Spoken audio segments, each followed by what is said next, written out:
GT650 लेने का काफ़ी लोगों का सपना होता है, मेरा भी ये सपना ही था। लेकिन काफ़ी सारी चीज़ें ना आपको बाइक लेने के बाद समझ आती हैं। तो मुझे ऑलमोस्ट 1.5 साल हो चुका है इस बाइक को लिए हुए, और 8,000 किलोमीटर मैंने इसको रन किया है, जिसमें मेरी सिटी राइड्स भी हैं, मेरी हाईवे राइड्स भी हैं। तो आज मैं आपको ना मेरा पर्सनल रिव्यू देता हूँ कि मुझे कैसा लग रहा है इस बाइक को लिए हुए। तो सबसे पहले बात करते हैं कि मैंने GT ही क्यों ली, और GT में भी स्पेसिफिकली मैंने क्रोम वेरिएंट ही क्यों लिया।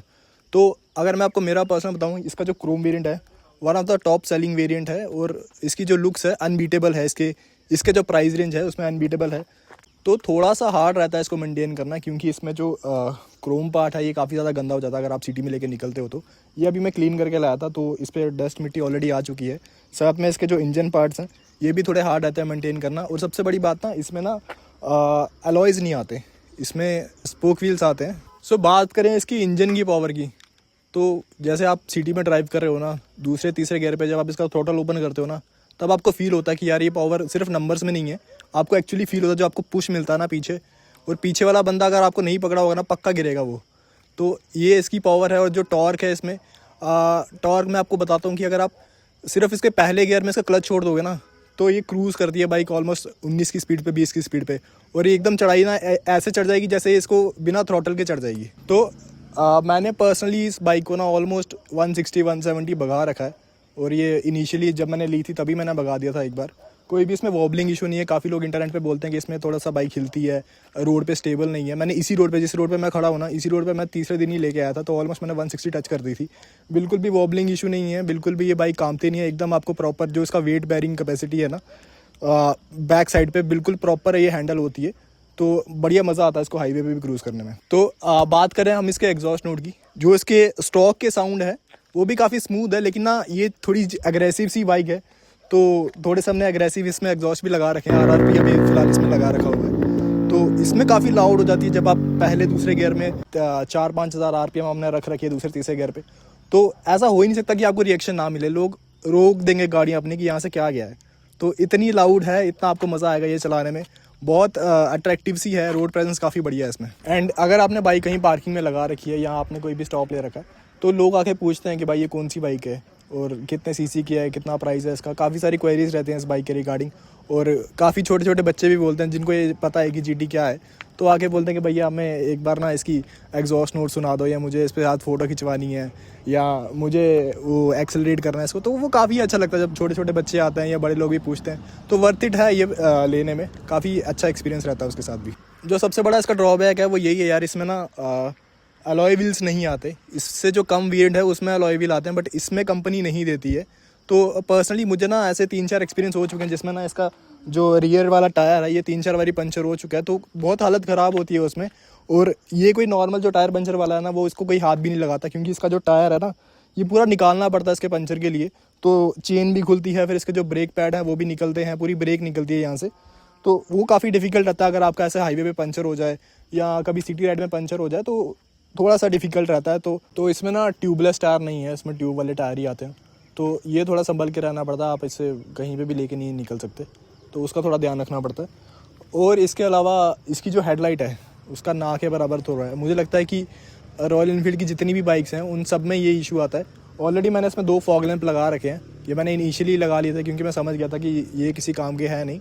ये अभी मैं सोच रहा हूँ चेंज करवाने का। इसमें ना सिटी राइड के लिए सही रहते हैं, बट हाईवे पे इतना बढ़िया है नहीं थ्रोन का, तो ये भी चेंज करवाएंगे। ये भी इसका ड्रॉबैक ही है। बात करें इसके इंजन की, तो 648 सीसी का इंजन है, पैरेलल ट्विन है। ऑब्वियसली थोड़ा सा हीट करता है, लेकिन अगर आप इसको ना दोपहर के टाइम लेके निकलते हो और तब आपको लगता है कि यार ये जो हीट है ना ये आपकी प्रॉपर लेग्स में फील होता है, प्रॉपर थाइस में फील होता है। लेकिन शाम के टाइम जब आप इसको लेके निकलते हो ना, थोड़ा इन्वायरमेंट थोड़ा कूल डाउन होता है, तो तब आपको इतना नहीं लगता, बट थोड़ा सा है ये। और खासकर अगर आप ट्रैफिक में कहीं फंसे हो पहले दूसरे गियर पे, तब आपको इसकी हीट महसूस होती है, प्रॉपर महसूस होती है। तब पता चलता है कि यार 648 सीसी का इंजन है। और सिर्फ आपको ही नहीं, अगर आपके साथ में कोई बाइक खड़ी है तो उसको भी फील होता है कि यार ये इंजन इसका बहुत हीट करता है। तो ये तो है इसमें, क्योंकि ऑब्वियसली ऑयल कूल्ड इंजन है, ऑयल कूल्ड इंजन है तो उतना तो हीट करेगा ही। बात करें इसकी वेट की, वेट ऑब्वियसली इसका थोड़ा सा हैवी है। 214 किलो की ये बाइक है। आप चलाते तो आपको हैवी फील नहीं होता, बट जब आप इसको रिवर्स में लेते हो या कभी पार्किंग में आपको लगानी पड़े, तो आपकी थाइस है ना बराबर पावर होनी चाहिए इसको हैंडल करने के लिए, क्योंकि ये इजीली एक बंदे से पीछे तो नहीं होने वाली। आपको एक बंदा लगेगा इसको पीछे खींचने के लिए, तो थोड़ी सी तो हैवी है। जब आप इसको डबल स्टैंड पे लगाओगे ना, वैसे तो इसमें डबल स्टैंड आता ही नहीं है कंपनी की तरफ से, ये हमने अलग से लगवाया है। तो तब भी आपको एक बंदा चाहिए इसको खींचने के लिए। अगर आप में है इतनी जान तो आप अकेले लगा सकते हो, नहीं तो मैं तो रिकमेंड करता हूँ कि आप ना एक बंदा ही रखो इसको पीछे खींचने के लिए। अगले ड्रॉबैक की अगर हम बात करें तो इसमें ना क्लिप ऑन्स आते हैं, तो थोड़ा सा अग्रेसिव इसका पोस्चर है। आपके जो पाम है उस पर थोड़ा सा प्रेशर आता है, आपकी जो लोअर बैक है उस पर भी थोड़ा सा प्रेशर आता है, आपकी जो नेक है उस पर भी थोड़ा सा प्रेशर आता है। अगर आपको 40-50 किलोमीटर जाना है पर डे तो उतना ठीक है, बट अगर आप इसको लॉन्ग राइड पे लेके जा रहे हो ना तो थोड़ा सा पेन होने के चांसेस हैं। लेकिन थोड़ी देर बाद ना आप इससे यूज़ टू हो जाते हो तो आपको हो जाता है। लेकिन जब मैंने इसको फर्स्ट टाइम राइड किया था ना और मैं ट्रैफिक में फंसा था, तो मुझे पता है कि इसकी ग्रिप पे ना रॉयल इनफील्ड लिख रखा है, तो ये पूरा रॉयल इनफील्ड मेरे पूरे पाम पे छप गया था पूरा। आप पढ़ सकते हैं कि हाँ रॉयल इनफील्ड है, तो इतना प्रेशर पड़ता है इस पर। एक और चीज़ ये है कि अगर आप रॉयल इनफील्ड लेते हैं ना, कोई भी आपने रॉयल इनफील्ड ले रखी है, तो उसमें आप ना काफ़ी सारी मॉडिफिकेशन करवा सकते हैं। मतलब जितना आपको मन करता है ना, आप इसकी हेडलाइट से लेके आप इसकी बैक लाइट तक, एग्जॉस्ट तक, इसके हैंडल बार हैं, कुछ भी आपका मन करे ना आप चेंज करवा सकते हो। तो ऐसा आप सिर्फ रॉयल इनफील्ड में ही कर सकते हो। तो बात करें अगर इसमें माइलेज की, तो अभी तो मैंने फ़िलहाल इसमें एग्जॉस्ट चेंज कर रखे हैं, बट जब मैंने इसमें स्टॉक लगाए हुए थे ना तो 20 तक ईजिली ये सिटी में निकाल देती है। और हाईवे पे अगर मैं बात करूँ तो 25-26 तक निकाल देती है हाईवे पे। बट जब से मैंने ये एग्जॉस्ट इसके चेंज करवाया ना, तो थोड़ा सा हल्का सा इसका माइलेज जो है वो ड्रॉप हुआ है। तो अभी जो मेरे को सिटी में देती है वो 16 से 18 के बीच में देती है, और हाईवे पे अराउंड 22-23 के अराउंड मिलता है। तो 3-4 किलोमीटर इसमें थोड़ा सा ड्रॉप हुआ है। और मैंने ना इसमें एनगेज का फ़िल्टर भी लगा रखा है, तो फिल्टर से ना थोड़ा सा ये जल्दी इसका जो आरपीएम है वो जल्दी इंक्रीज़ होता है, इंजन आपका अच्छे से ब्रीथ करता है, तो वो इसमें था थोड़ा।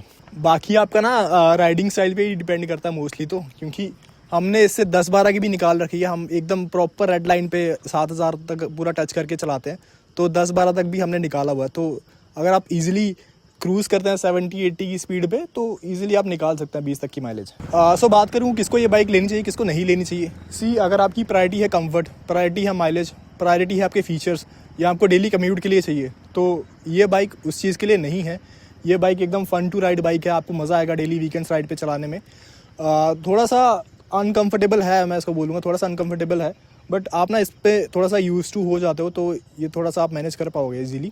मैं पर्सनली बोलूँ तो मैंने यहाँ किसी को देख के ये बाइक नहीं ली थी, या किसी को दिखाने के लिए ये बाइक नहीं ली थी, मेरे दिमाग में थी। और जब मैं ये बाइक लेने गया था ना, मुझे पता था कि मुझे ये चाहिए। मैंने और किसी बाइक को देखा भी नहीं था, ना ही किसी और कंपनी का, ना ही रॉयल इनफील्ड में किसी और की। मुझे ये चाहिए थी तो मैंने यही ली, तो ये मेरे दिमाग में था। तो अगर आपके दिमाग में भी ये चीज़ है कि आपको जीटी चाहिए, तो मज़ा आएगा, आप एक्सपीरियंस कर सकते हो, आपको मज़ा आएगा। मैं ये नहीं बोलूँगा कि आपको नहीं लेनी चाहिए। वो बोलते हैं ना कि अगर चांद पे दिल आ जाए तो आसपास के तारे हैं वो नहीं दिखते, तो सेम सीन वैसा था मेरे साथ कि मुझे पता था कि मुझे ये चाहिए एंड मुझे फिर यही चाहिए थी। सो बात करें अगर आज मेरे पास 5 लाख रुपए होंगे तो क्या मैं जीटी अगेन प्रेफर करूँगा। सी, अगर मेरे को कंफर्ट देखना है, अगर मेरे को प्रैक्टिकलिटी देखनी है, तो शायद मैं जीटी लेता ही ना। लेकिन ये बाइक ना मेरे से इमोशनली कनेक्ट है, मैं इस बाइक से इमोशनली कनेक्ट हूँ, तो मैं इस बाइक को फील करता हूँ। अगर मेरे गैराज में कोई ऐसी बाइक है जिसको मैं बिना किसी रीज़न के देखना चाहता हूँ, या मैं बहाना ढूंढ रहा हूँ उस बाइक को चलाने का, तो फॉर श्योर मैं जीटी लूँगा। क्योंकि मैं अगेन बोल रहा हूँ कि मैं इस बाइक से इमोशनली कनेक्ट हूँ। दिल से जो चीज़ होती है वो बाइक से है। मेरी लॉयल्टी अगेन इस बाइक के साथ में है, because as I already told कि आई लव दिस बाइक। तो मुझे बड़ा मज़ा आता है इस बाइक को चलाने में। मैं कभी भी अगर थोड़ा इमोशनली सैड हूँ या मैं थोड़ा सा लो फील कर रहा हूँ, तो मैं इस बाइक को लेके निकलता हूँ हाईवेज़ पे या सिटी में रात को, तो माइंड ना एकदम फ्रेश हो जाता है। मुझे और किसी से बात करने की ज़रूरत नहीं पड़ती।